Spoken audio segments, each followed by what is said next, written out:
Hey everyone. Oh, hold on, I was too early. Hey everyone. Welcome to Paranormal Wavelengths. Um, I'm Bob Saintner, if you don't know that yet. I am your host, the host every live here. I don't have a set time yet.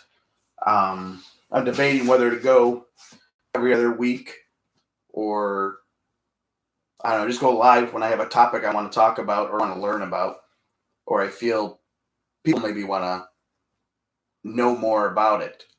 A lot of this is about um, trying to educate myself. That's a big reason why in 2009 I started Paranormal Wavelengths, was to try and help educate myself more about different topics and just different things in the paranormal field, and also to meet people in the paranormal field, network and share ideas and that. Uh, that is going to be coming soon. Hey, how you doing, Rhonda? I got I got the studio set up a little different where I can actually see the chat room a little bit better, and I'm hoping anyone that knows me or whenever you meet me, I am a very trial and error type person, and this is what it's about. You keep every show after the show's done. I watch the video to see things I made mistakes about, uh, different excuse me, just different things, not looking at the camera right or the way it sounded and that. That's what it's all about. It's about trial and error here.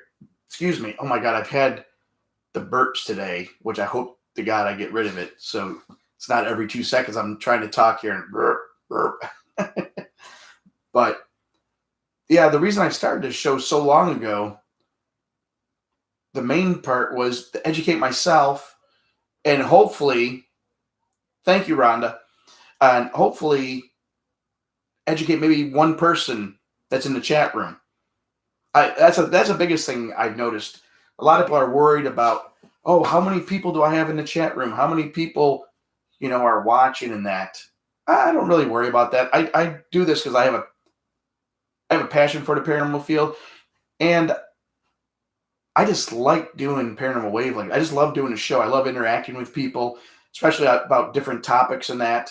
And at some point, I'm still working on the kinks in the studio here. I'm trying to get it set up to where this TV you see behind me, we'll be having guests come on soon, and they'll be talking about different topics that you, the viewers, maybe want to hear from them.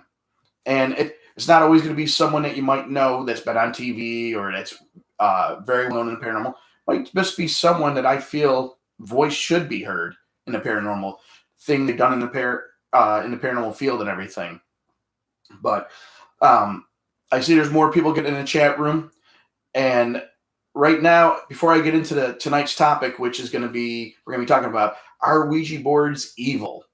And I can't wait to get into this topic because a good friend of mine, Scotty Rourke, and I were on a panel many, many years ago. I think it was 2011 or 12.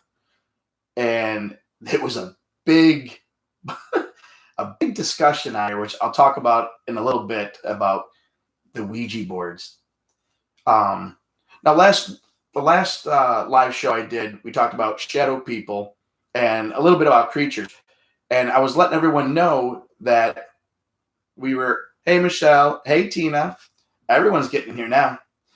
The last live show I did, I was talking about how I was going down south a couple hours with my good friend Scotty Burns and John Zapp of War Party Paranormal to investigate an abandoned prison.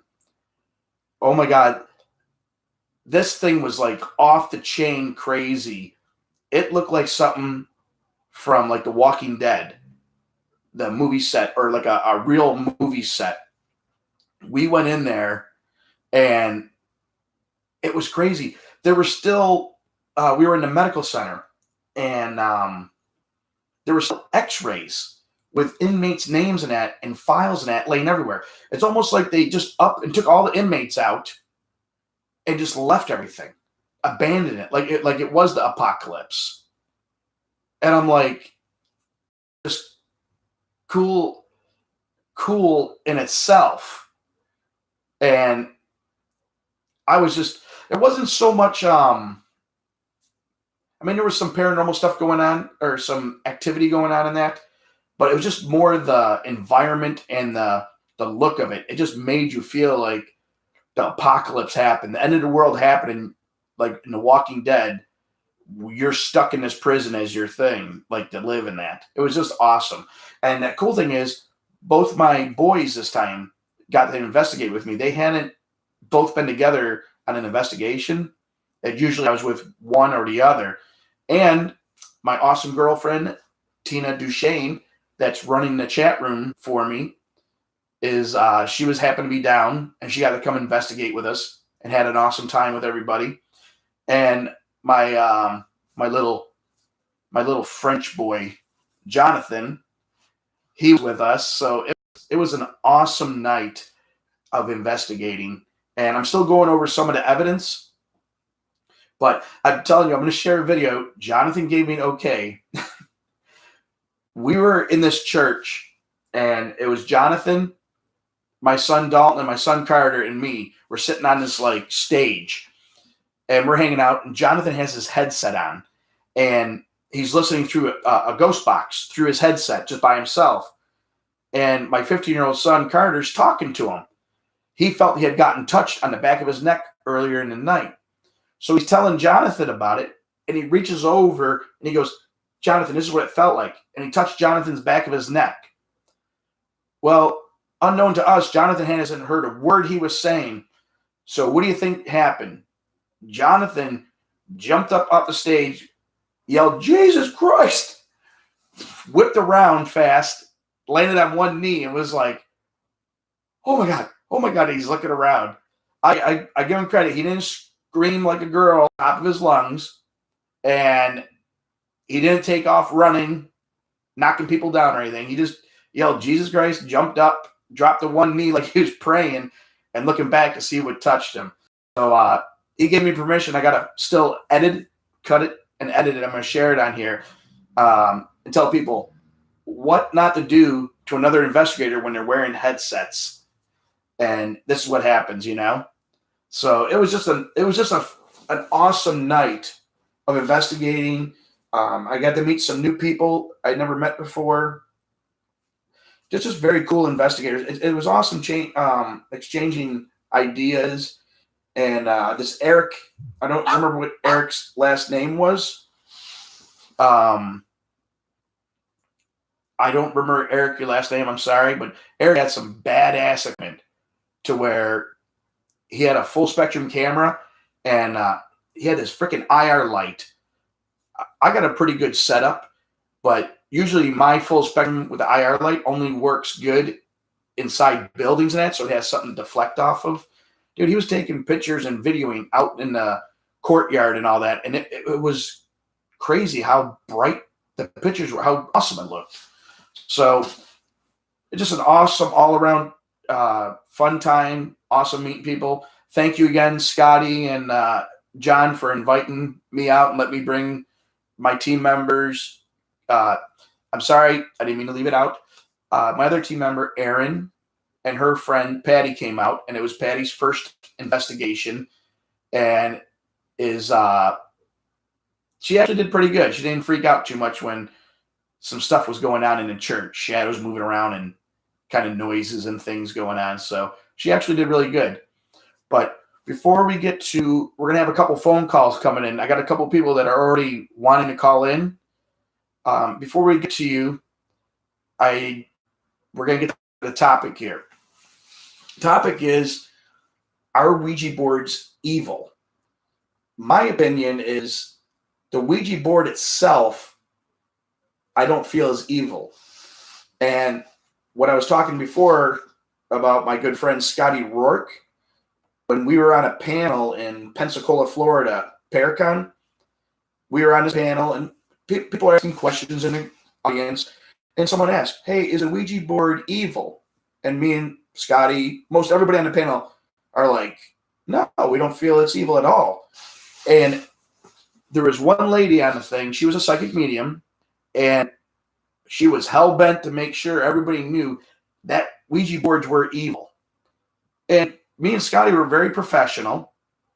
We weren't like, we were listening to her opinion, and we told our side of it that, no, Ouija boards really, we don't feel are evil. It's or negative. We feel it's the person's intentions that's using the Ouija board. Oh, Lord, this lady, after we got done doing this panel, she gave Scotty Rourke the worst stink eye I have ever seen.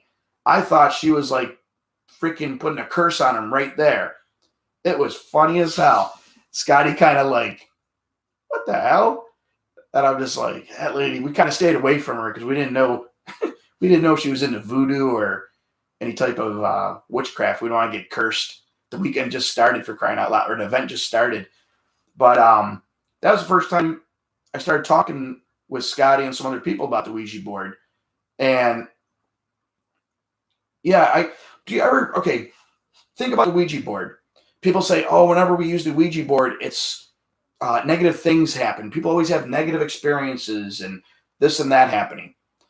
My question to you is, not question, but my answer, or sometimes I have brain farts, sorry. But I always think, sometimes subconsciously, what do we see in movies, TV shows? Ouija boards are always seen in a negative light.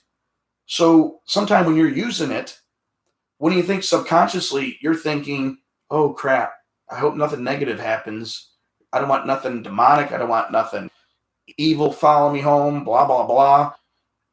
And now you're putting that energy out into the universe there. And a lot of my friends feel the same way I do.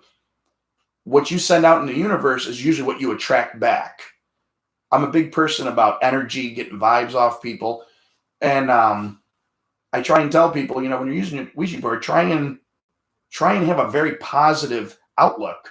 Because if you're putting negativity thoughts and that into it, you're sending negative energy into that board, and the board's being, sending it out into the universe, well, likely you're going to get something negative back.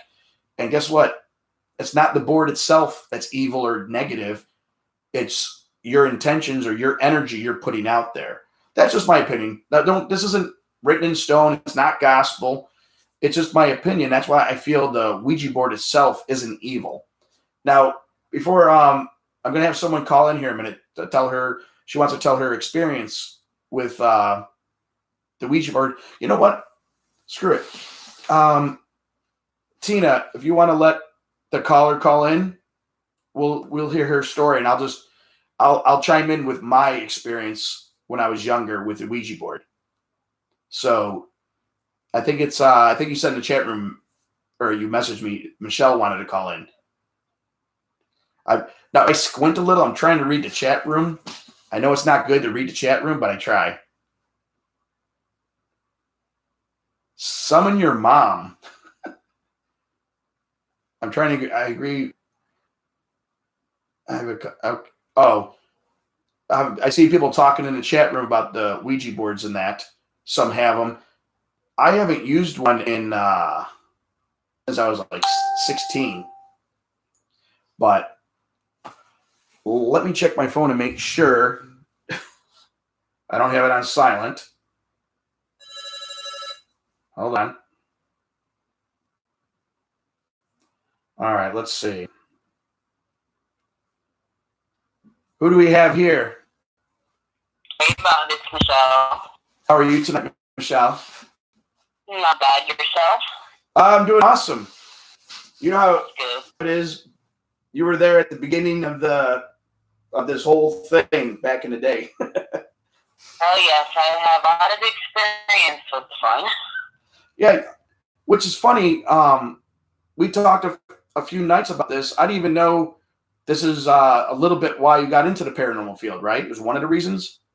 Well, yeah, it's one of the reasons. I've always had an interest from a little child on. I grew up on stories from my mom about experiences that she had and the haunted houses that we lived in. Of course, I was a baby in the one house.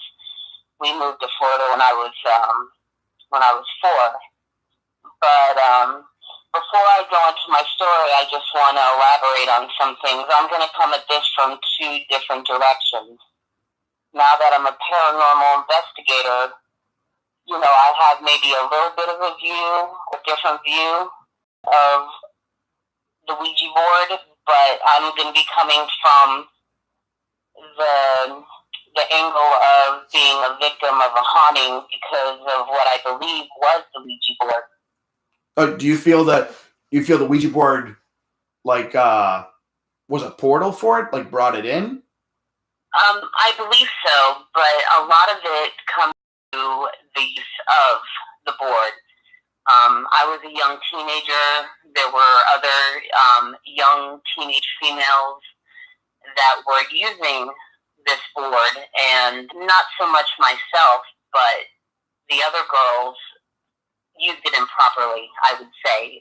From this standpoint now, I would say that it was an improper use of the board, which allowed whatever it was come through. Now, when you say improper, what do you mean? I'm not a big Ouija board person, so what do you mean improper? Well, okay, one, you're not doing anything to protect yourself. You're doing it unguarded. You're asking it questions along the line. Hopefully there's no children in this chat room, but stuff along like when's the first time they're ever going to be in a relationship with the man, that kind of stuff. So it started off very basic.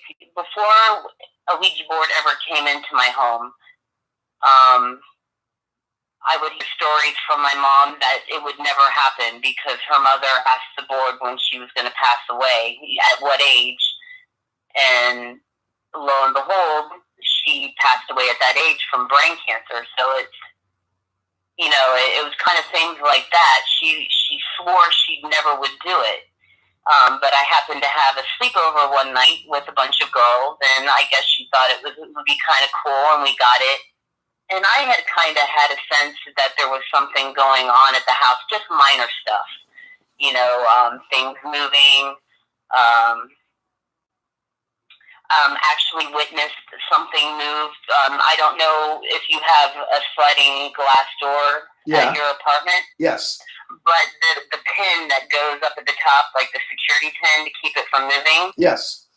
It literally just popped out of, it was fooling in and it popped out. So, of course, when we got the board there, I asked if there was something in the house, and it said yes. And I think I asked it, does it mean it's any harm? Now, mind you, I'm a young teenager, like 12, 13 years old. Yeah. And it said, yes, it meant us harm. Really? It was real. Yeah, usually they kind of try and deceive you, like, no, we're here to give you candy, little kids. Right. And so we asked if anything was, now it's me and the girl barely touching, and it spelled out Jesus. Oh, now it's messing with you. Yeah. So we kind of left it alone that night. I think we were kind of joking, okay, if there's something really here, see that thing over there in the corner, make it move somewhere in the room. And I'm not 100% sure, but I want to say sometime in the course of the night it moved. And if it was my mom doing it or one of the other girls doing it, I don't know. So it started off very benign. But then the other girls, not the ones that were there that night, but my mom had a roommate who had a daughter. They started asking questions and stuff. It was in my room. My fingers got stuck to the board. I couldn't remove my fingers from the board. Really? Yeah. Now, when you say it, did it feel like something was on top of your finger, like on top of your hand, like pressing it down, like you couldn't release it? It didn't really have that sensation of something being pressed on it, to my recollection, but I couldn't remove it. And that probably lasted a minute or two, and then all of a sudden I could move. I could physically move, but I just could move my hands off the board. That's kind of freaked out, especially you said you were 12, 13. Yes, So, hey, not to interrupt you, but Dave in the chat room just asked what it spelled out. She said it spelled out Jesus, right? correct. Yeah, it spelled out Jesus, David. It was kind of messing with them. So after that point, weird things started happening in the house. It all seemed to be focused in my bedroom. The teenage daughter also living there with her mom. She had two birds, two parakeets in a cage. I came home one day and both of them were dead in the bottom of the cage. Well, that's kind of that's like horror movie. Do what? That's like horror movie sounding. Yeah, and let's see. You know, I would hear like whisperings and stuff, and like shadow people.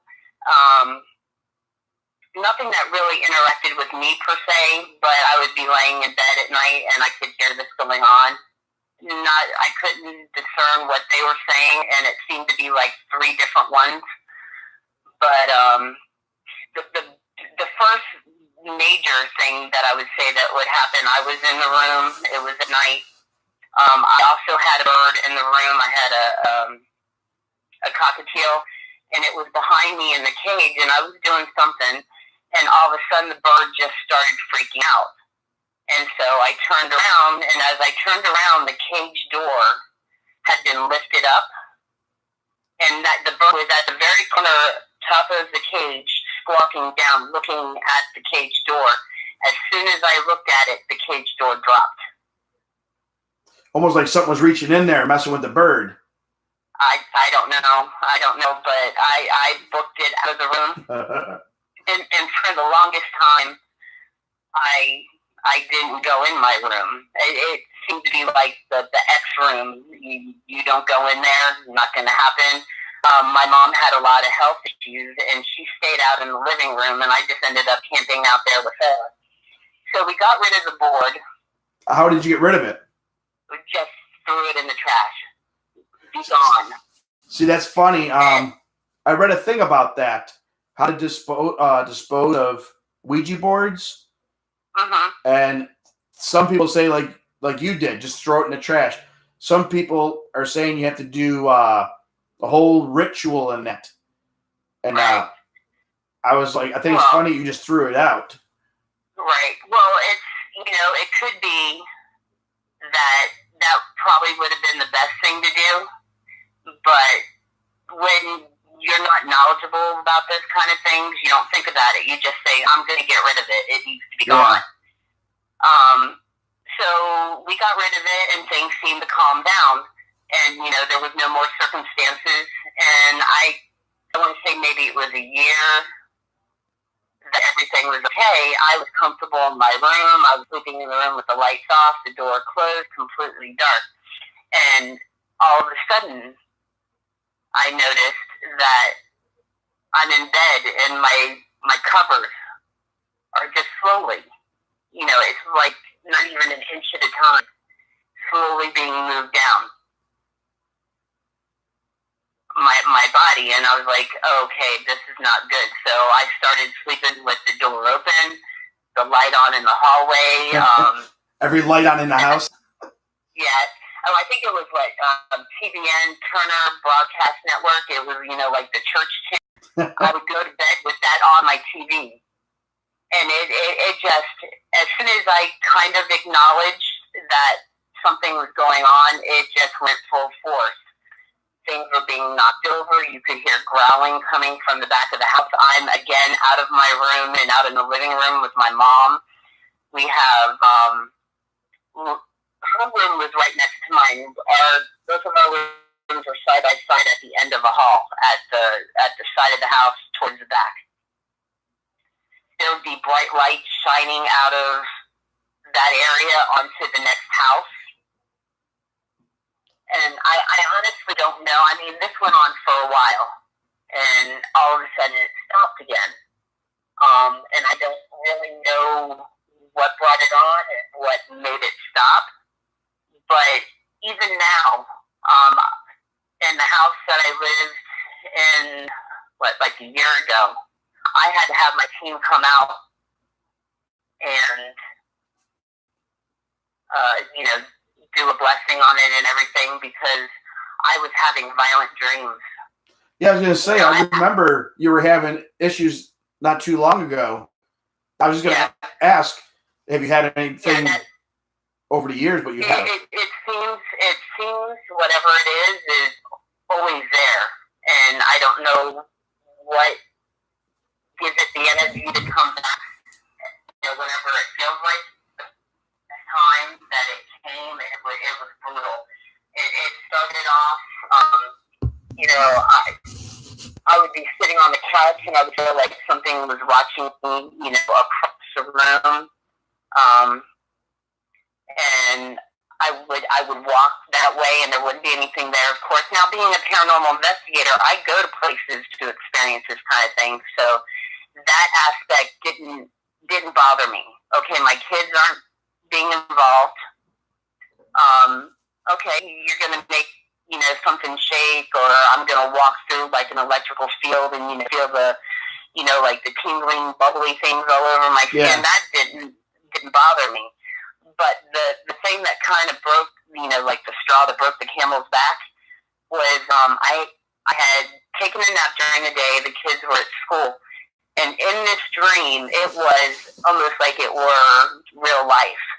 I'm laying in the bed, I had been napping, and all of a sudden something grabbed me in the back of my head, like pulled me up against like the headboard area, and out of the corner of my eye, I could make out, it looked like an individual covered in like gray mud. Really? And I believe there were black eyes and almost, now mind you, this is in my torso, almost looked like it had wings. So, this was you dreaming. I was in tears. This was you dreaming this, right? Yeah, this was a dream. Okay, but still it was so real. Actually, I kind of skipped a dream. The dream I had just before that looked not as upsetting, but still, I woke up and I must have been making some kind of noise in my sleep.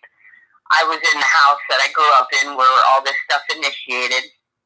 I think I was like sleeping in what would have been my mom's room, and something pressed me down into the bed, and I could feel the breathing on my face, and it says, I'm going to do what I want to do. Hold on. You lived in the house with your kids where you grew up in? No. This was in the dream. Oh, in the dream. Okay. I was like, hold on. Yeah. So I was going to say maybe that was a connection. It's so weird, though, that your dream took you back to that moment in time.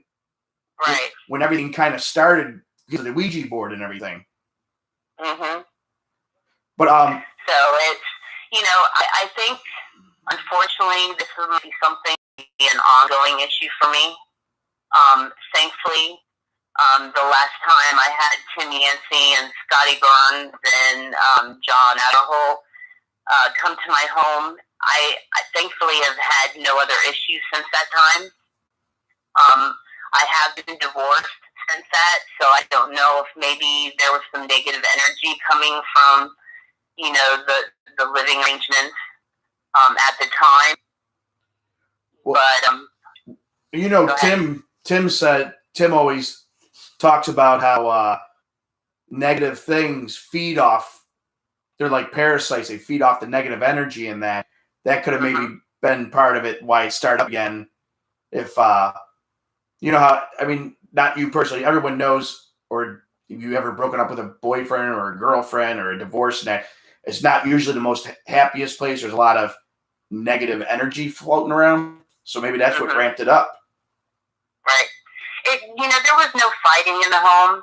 It was just, two individuals that were unhappy with the circumstances and not fulfilling each other's needs. So, there was no battling in there. There was no drugs. There was no alcohol. It was just what it was. And it might not have been, a contributing factor. There's no way of really knowing.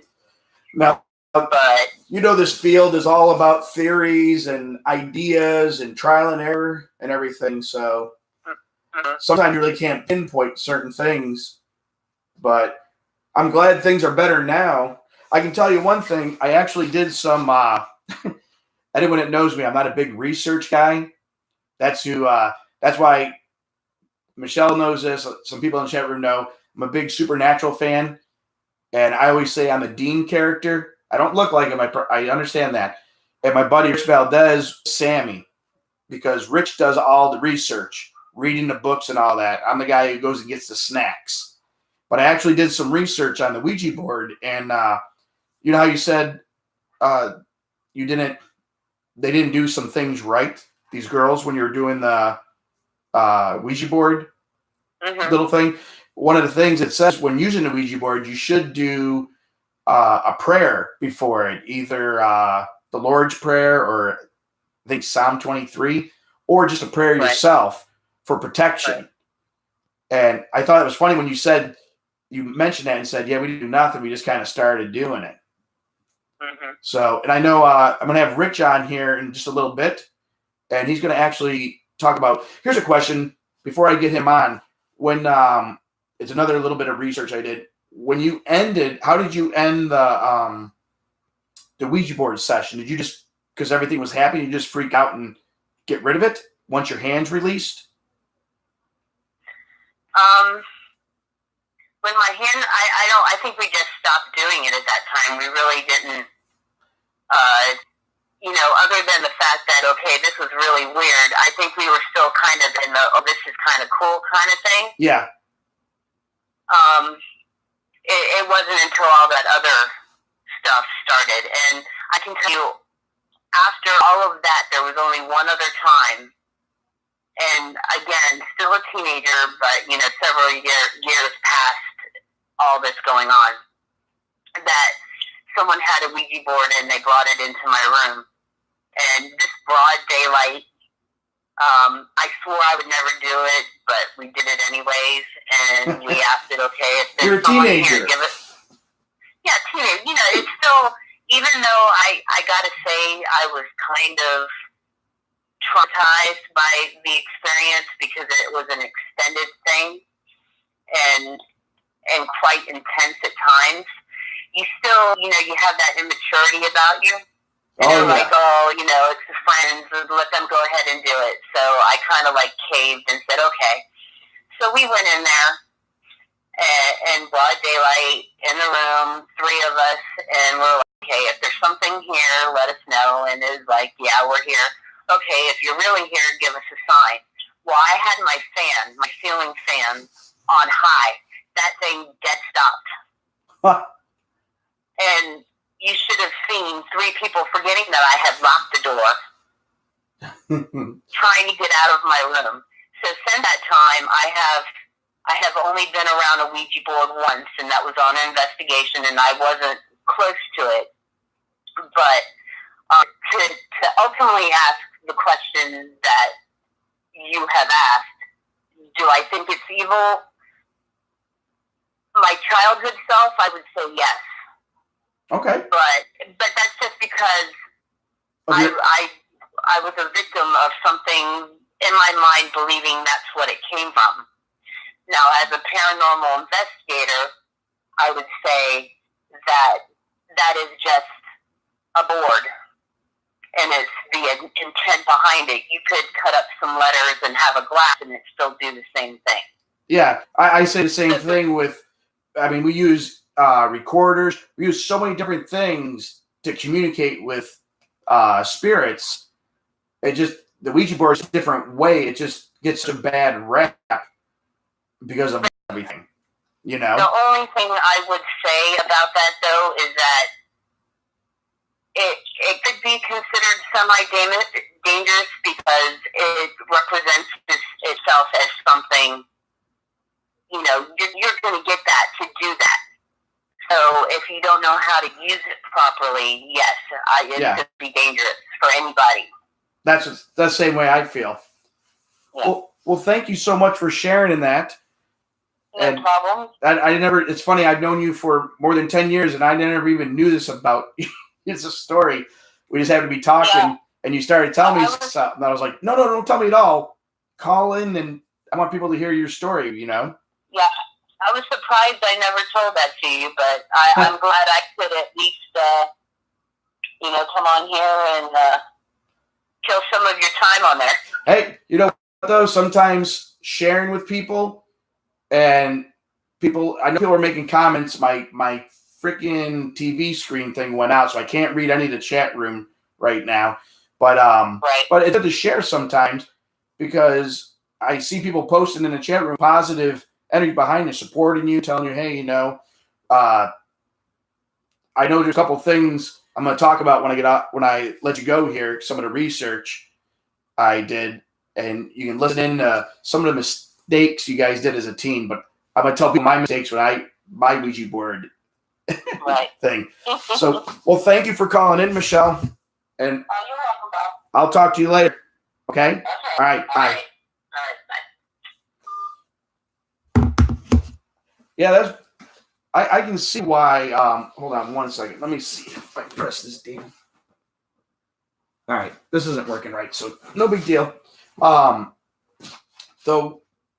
like I was telling Michelle, the one thing when I was reading up about Ouija boards, you need to protect yourself. Even if you're not really religious, do some type of prayer. Make your own prayer up. Make sure you're all united. It's almost like when you go on investigations. The same theory of it doesn't matter if everybody has different beliefs. As long as you believe in something and you unite as a group for some protection when you go into locations and that, or with using a Ouija board. And before I get my friend Rich on, I just want to talk about my stupid teenage usage of a Ouija board. It was like how Michelle was talking about. We didn't do no protection. A buddy of mine, my best friend from Buffalo, we've been friends since elementary school. We were 16 years old. We went over to this girl's house, and a bunch of her friends were there, just kind of like a hangout. And we're all hanging out in the basement, and she pulls a Ouija board out. And she's like, oh my God, we're going to do a Ouija board because she had said her mom was a psychic medium. She could talk to spirits. So, me and my buddy are like, okay, sure. Pull the Ouija board out. Because when I was a kid, I felt people were just moving it with their finger to what they wanted. So they pull it out, and just like Michelle was saying, your girls start asking, the two girls, they start asking, what are the initials of my next boyfriend? And me and my buddy knew these girls liked us. I'm not being overconfident or whatever, but we knew. Well, the one girl asked, what are initials of my next boyfriend? And it was my buddy's initials. And I'm like, well, we knew this girl liked him.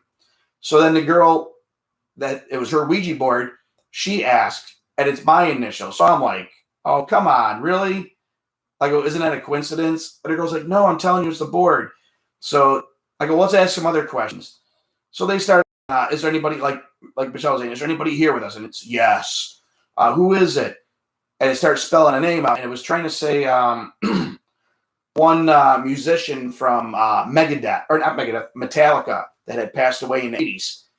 That was him. And I'm like, what? Why would he come through to talk to us?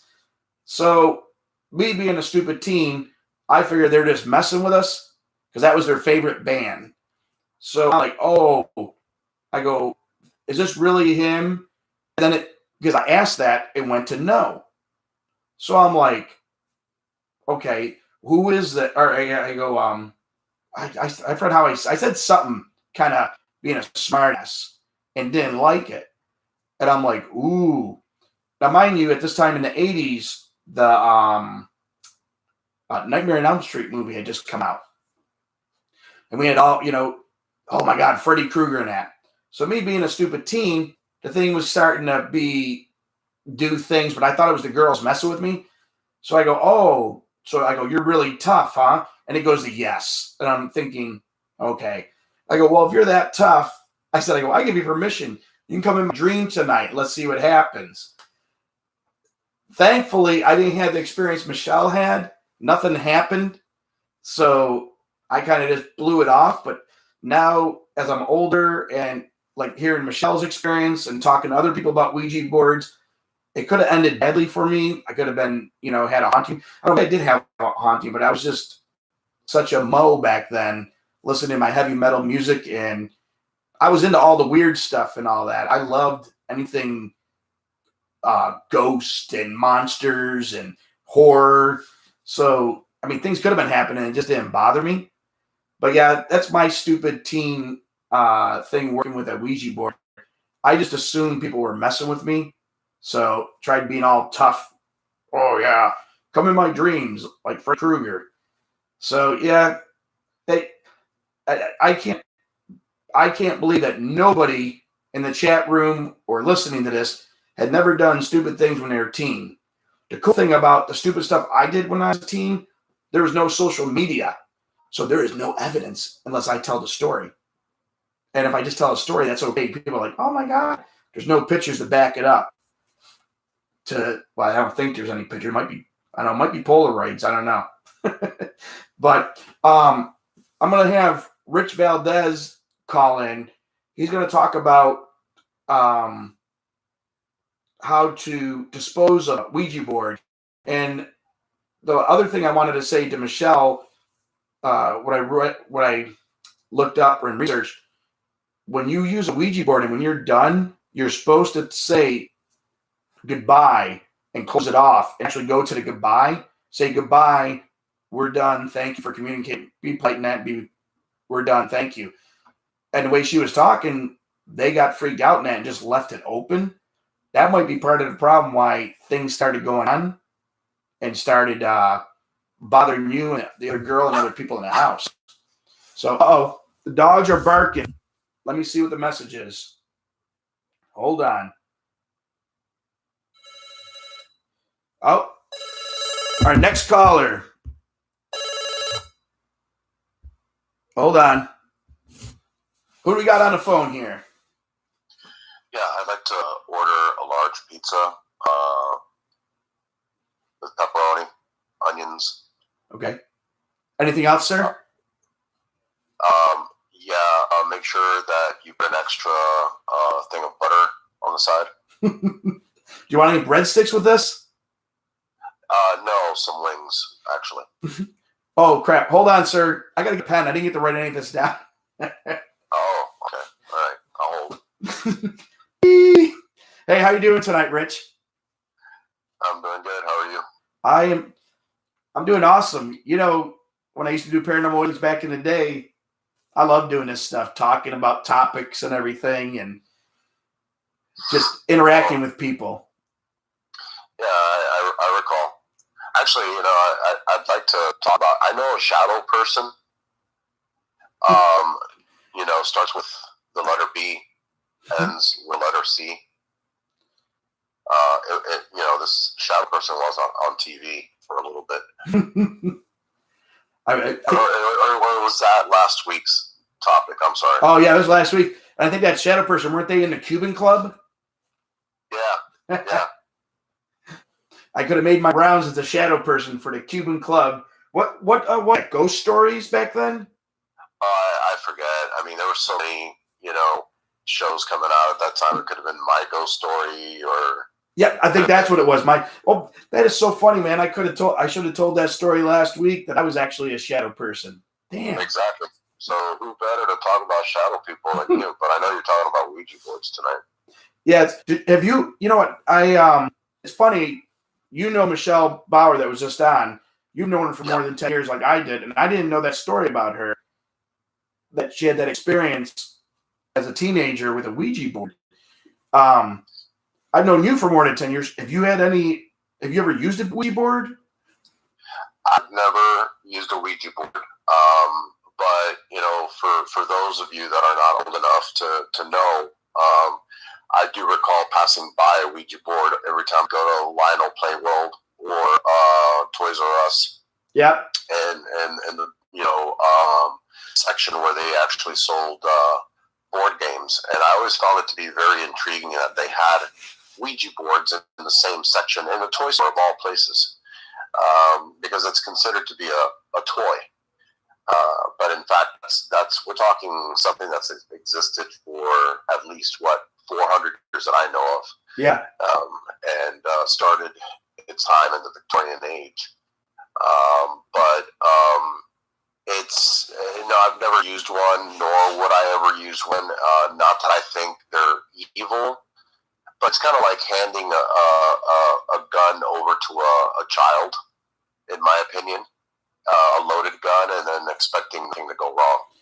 Now, why do you say that? I know you said Ouija. You don't feel the Ouija board itself is evil or negative, but you're almost talking like it's a weapon or a destructive device. It could be used as inadvertently a weapon. Because I know many psychic mediums that actually use the Ouija board as a scrying, as a form of scrying, which is communicating with the other world. But you don't hand that tool over to a child or someone that isn't well versed in how to use it, and then expect nothing to go wrong. Oftentimes, I've had many cases, and you know this over the years, where we've been called in. My team and I, paranormal consulting agency, and we've had people saying, well, my kid was using a Ouija board, or my husband or my wife or my brother or sister, they were using a Ouija board here, and about a few days later, we started having issues. And what they don't understand is that if you don't know how to use this, you could be opening, you are actually opening the door to another dimension for other entities to come through. And if your intent, let's say you're in a bad mood, or your intent is for something scary to come through, that's what's going to come through. That's exactly what I was talking about earlier.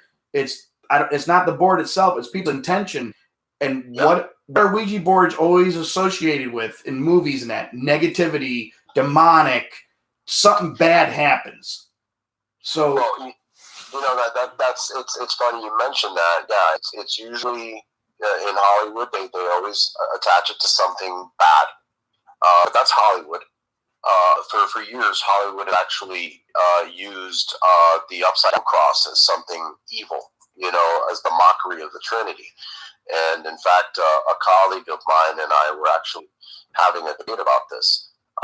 The upside down cross, initially, the history behind the upside down cross is that one of Jesus Christ's disciples refused to be crucified the same way that Christ was. So he asked to be crucified upside down. But leave it to Hollywood to take this and turn it into something evil or sinister, and then all of a sudden it's considered evil. And it's not really something evil, it's something that Hollywood has just, made into something evil. They Hollywooded it up. Exactly. The glitz and glamour that they love to use, and they always tell the story the way they feel it's going to sound bad or evil, and try to scare people. Yeah, or entertaining. And like you said, I know, talking over the years with you, you've gone to cases where you knew right away, because if you asked the question, someone's like, oh yeah, people are messing with the Ouija board and all this, and then negative stuff. I think a lot of times, like I was saying, Michelle's story, which you'll be proud of me, I actually did some research. It says in the stuff I was looking up that you need to say goodbye, I'm done, thank you. Like when you go to an investigation, what do we always say? You're not invited to come. You stay here. Goodbye. Say your thing, so nothing follows you home. Same way with same thing there. Like you said, you're opening a door. Well, exactly. You leave that door open. Guess what? That's a light in the darkness. Now the party's going to come to you. Exactly, and that's something that we often think of. The spirit world as something that doesn't interact with us. It's hard to say. Okay, I've always used this example.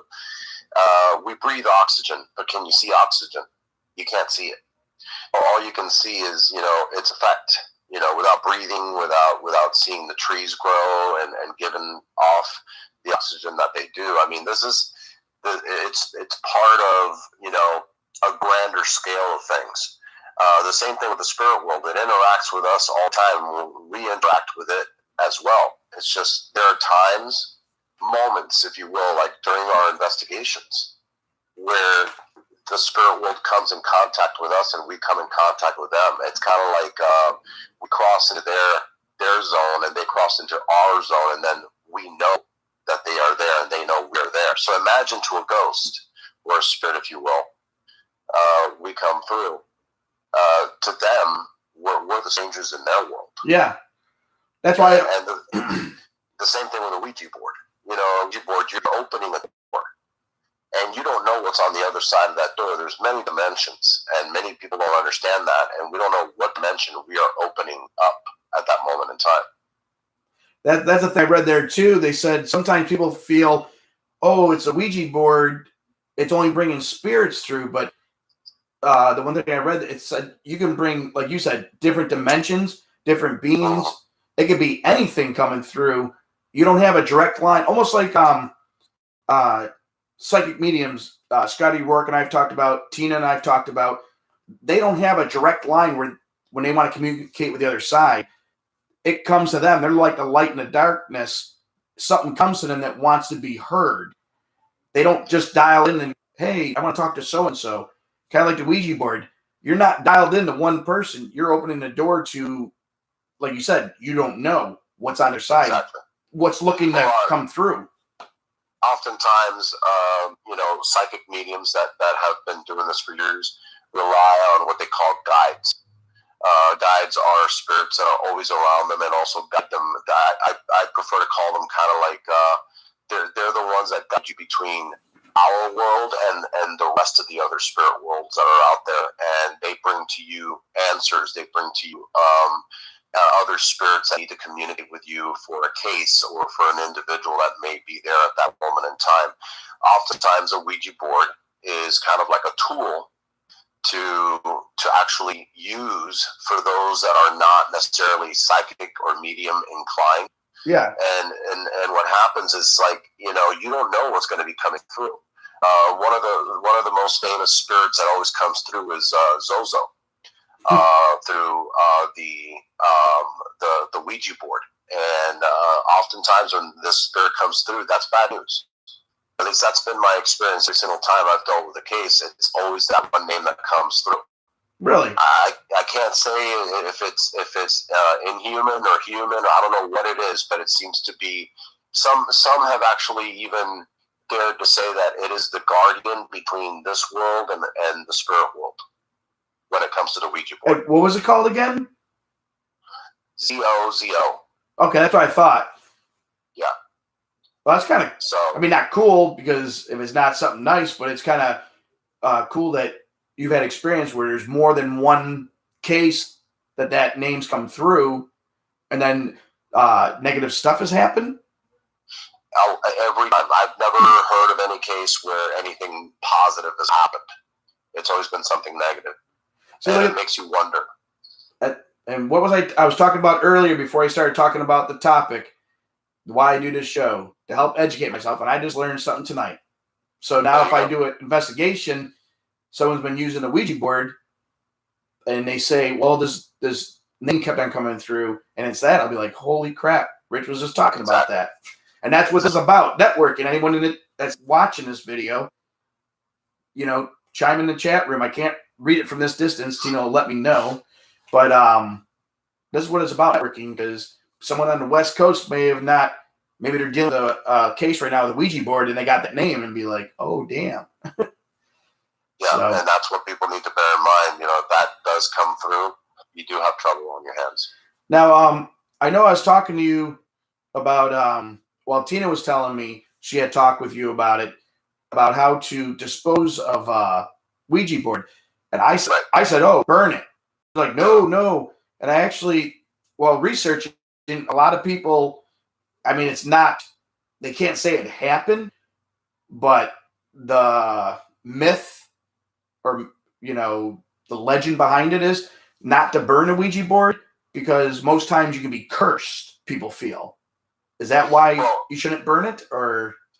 No, it's not that you'll be cursed. Is that whatever, if you're having issues with, let's say, Zozo or anything else that's come through that board that is negative towards you, what you're doing is that by burning it, you're actually forcing that spirit to no longer be attached to the board, attaches itself to you.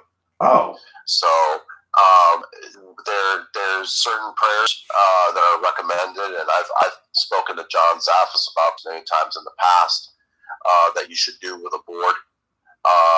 And you should go out into a very desolate, barren place, out in the wilderness. Take a cloth bag with you, blessed salt, and put the board in there. Literally pour the salt in, and you can either dig a hole and put that stack in there, and then pile the dirt back on, say the prayer, and walk away backwards. Okay, just literally walk away, and, or you can throw it in a body of water. Like go out in the middle of some body of water. Although make sure there's no one watching, because they'll think that you're dumping a dead body in the water. And do the same thing and just dump it in there, but weigh it down with some rocks. Now, I have a question. You said walk backwards. You have to walk backwards, or was that just figure of speech saying? No, it's literally walking backwards. Or you can, what I mean by walking backwards is you're saying the prayer. There's some people that say you should walk backwards. There's some people that say you should turn your back to it. I think you should turn your back to it as you're saying the prayer, because you're leaving behind whatever is there. And it's being tied to that once again, and not to you. So I would actually wager to say you should walk away from it versus walking backwards. But I've heard both. Now, when I read my researching, I love to say in research, because I'm not a person that reads a lot and researches. Yeah. It's almost the same way you're saying. They said, it says go out to a wooded area, a desolate wooded area. They said to break it into 5 pieces, put some, instead of salt, they said holy water, do a little prayer and bury it. So it's almost similar to what you're saying too. Yeah, but I wouldn't break it up. Breaking it up would mean that whatever is there is now no longer bound to that one piece. Now it's broken up, meaning you've actually freed it. It's kind of like when you burn something, what happens? There's bits and pieces that break off. So it needs to attach itself to something that's whole. So it'll attach itself to you. So oftentimes what you have to do is leave it in one piece, the plancheta, everything, douse it with blessed salt if you want. You could also pour some holy water on there, say a prayer, put it in a bag, dig a hole, and walk away from it saying a prayer. I agree with the thing that you're saying. I never thought of it when I said about burning it and now breaking it apart, that in not reality, but in thought or theory, you're actually freeing it from whatever was you brought through the board. Technically, it's stuck on that board area. Now you just broke it and let it free. And like you said, it can attach to you yourself. Or think of the board as a door. You just burned the door. Yeah. So whatever pathway that it had to come through is now burned through, and it can come and go as it pleases. Now it no longer has a place to stick to, or at a place from where it came from. So it's going to attach itself to you. So oftentimes people don't think of these things, and I've been told by John Zaffis himself. He's told 1 million people, if not more, never burn a Ouija board. He has plenty of Ouija boards that he has in his museum right now. Now, one of the other things I read about for using the Ouija board, I said about doing a prayer, either the Lord's Prayer, or I think it was Psalm 23, they said, or your own prayer. It also said if you're really nervous about something going negative or evil coming in, it boggled my mind, because I know you're a huge supernatural fan, said make a circle of salt around you. And I'm like, really? Yeah, you can do that. So I was like, it's funny because a few weeks back on Tina and Teresa's show, they were talking about, the lady was talking about a shifter or something. And I joked around, like, how do you take care of it? I joked around, I put in there, You got to use silver, man, silver. Tina looked it up, and it says one of the ways to deal with it is silver. And I'm like, it makes me think that Supernatural, they do actually research a lot of stuff to kind of make it close to the mythology that's out there. Well, they have to. Oftentimes, a lot of these shows or movies, they do their research and they apply some of it, but they also put their own little twist as well. And I've seen people that have gone as far as doing the tattoos that Dean and Sam have to protect themselves from being possessed. I've seen people do the Saint Benedict tattoo, which is actually a medal that was created by the Roman Catholic Church to prevent against any kind of demonic possession onto their body. But, then you have to question, also the Bible says not to ever deface your body in any way, shape, or form, scarification. In other words, no tattoos, no branding of any kind, because it's not considered good before the eyes of God. But you know what? Times have changed. Yeah. If I would go back and apply everything that I've read in the Bible, especially in the Old Testament, then there'd be a lot of dead people after the sins they've committed.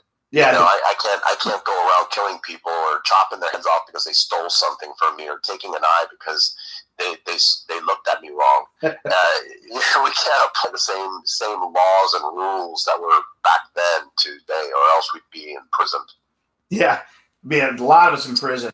You know what? I forgot. I apologize. I didn't even mention at the beginning. People that are in the chat room or people that are just watching the show. If you're wondering why Rich has so much information about this, Rich is actually a demonologist, and he works closely with John Zappis, and he works with Bishop Long with the paranormal clergy and that. So he has a lot of background with negative investigations, demonic. Well, as we've talked about this. He's had some cases where it was supposed to be demonic, but like you say, it's not like in the movies where there's demons running around, like Supernatural. Demons are everywhere. Yeah, this is not supernatural. Yeah. In my lifetime, I think I've come across 6 or 7 authenticated demonic cases, and I've been doing this for over 30 years. So it's hard. You're hard pressed to come across something inhuman every single time you're out there. Yeah, that's why it just popped in my head. I'm like, man, I should have said this at the beginning, because some people, they don't, because I don't have you on the TV, and I said your name and that, but people were like, oh, I know that name. You got to remember, I called in, ordering a pizza. Oh, that's true too. Thinking, I'm that guy ordering a pizza. They're probably like, damn, the guy ordering a pizza knows a lot of crap about stuff in the paranormal. Yeah, I want a demonic pizza, and I also want, fire hot, wings, the hottest wings you got. Well, thank you for calling in, Rich. And just so people out there know, at some point when I get the TV and studio set up right here, I'm going to get Rich on here coming through the TV doing an interview. We're going to talk about Rich got a lot of information about exorcisms that I really want to, indulge in that than what we just see in movies and that, kind of educate people. So, well, thank you for calling in, Rich. I got to see, I know Tina messaged a little bit ago. There might be someone else wanting to call in to let their voice be heard. But thank you so much for calling in and sharing all the awesome information. My pleasure. Have a good night. Later, brother. You too. Bye. Good night, Sammy. Oh, hold on. All right. Let me see.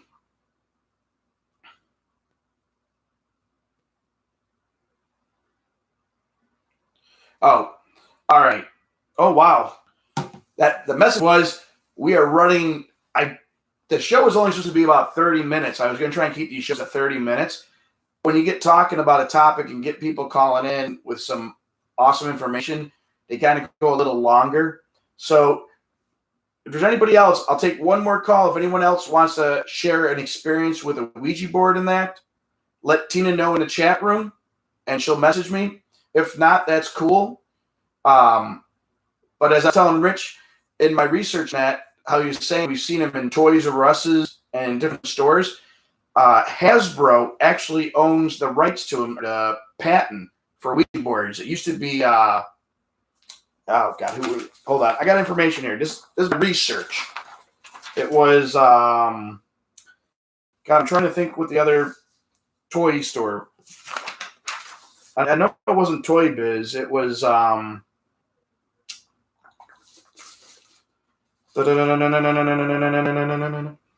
like, oh Lord, see, I thought I was doing good with my research, but I can't even find which page it's on. I thought it was Parker's Brothers.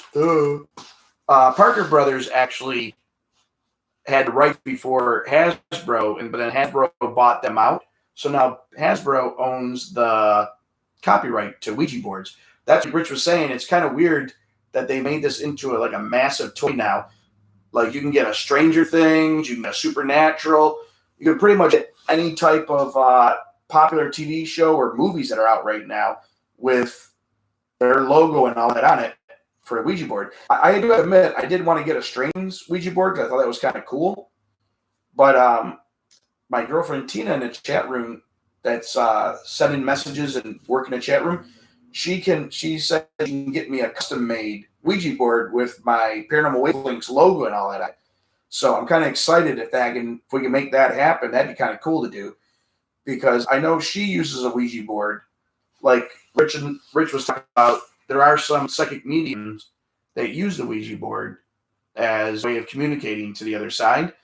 And honestly, what I got from the show tonight, talking with Rich and Michelle, and the research I've done is just be responsible and take it serious.